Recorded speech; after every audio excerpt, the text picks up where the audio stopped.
So here we go. So he says, and you got to read all the chapters. I'm just using this one verse. And thou, Solomon, my son, know thou the God of thy father. Notice he says, know God. Know God, he said to Solomon. And we say that to our children. Know God. Watch what he said by knowing God. Know God, thou God. 1 Chronicles 29:9. Sorry, 28:9. Sorry. 1 Chronicles 28:9. 1 Chronicles 28:9. And watch what he says. And thou, Solomon, my son. This is important for David.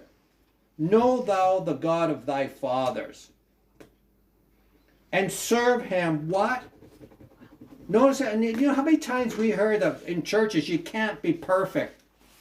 Well, here's David. Then you got to believe what he says. Because David says, serve him with a perfect heart. And notice the other thing too. Watch this. A perfect heart. That means you have to strive to that. And guess what? Notice the other thing. A willing mind. Mm-hmm. How many times that everybody says, I want to have a perfect heart, but has no will to do it? Has no will to do it. David says, in order to do this, you have to have a will to do it for God, unto God, and also for your brothers and sisters. Mm-hmm. You have to be that light and example. So that's what he was saying.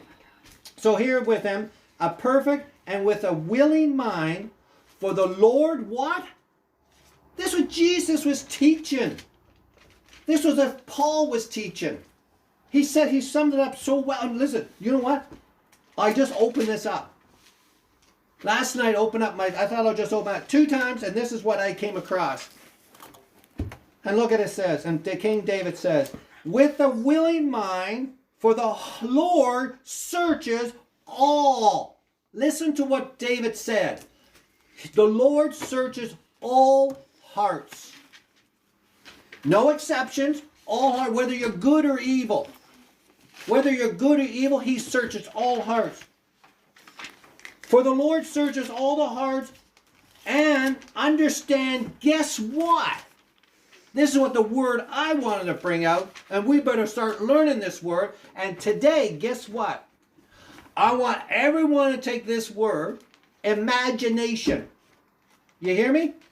Take the word imagination this week. Learn the meaning of the word, and then present it next week of how you have an imagination. And hopefully you understand that so you can protect yourself and not being part of this imagination. Hopefully on the imagination of goodness, not imagination of evil. But look at it says, and understandeth all.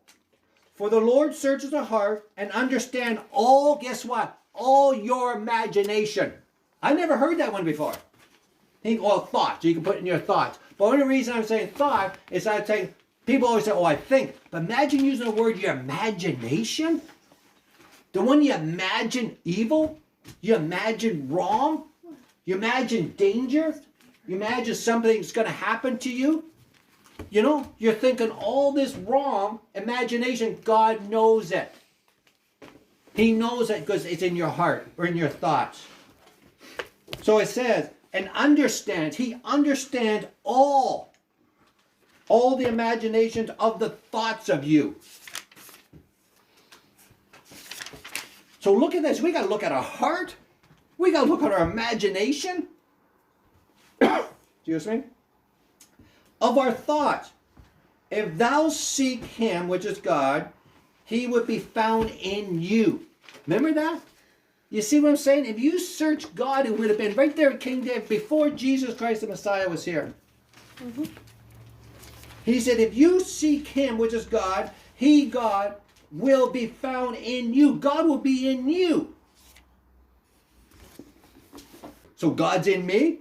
He'll find God in me. Spiritually, yes. But if thou forsake him, do your own pleasures, do your own world, ignore his commandments, ignore his instruction, ignore his will. If thou forsake him, that's what forsaken means. You do your own pleasures. God comes second. You have no love with God. because he comes second. He will cast thee off forever. What a powerful verse, that voice, eh? Verse? Very powerful.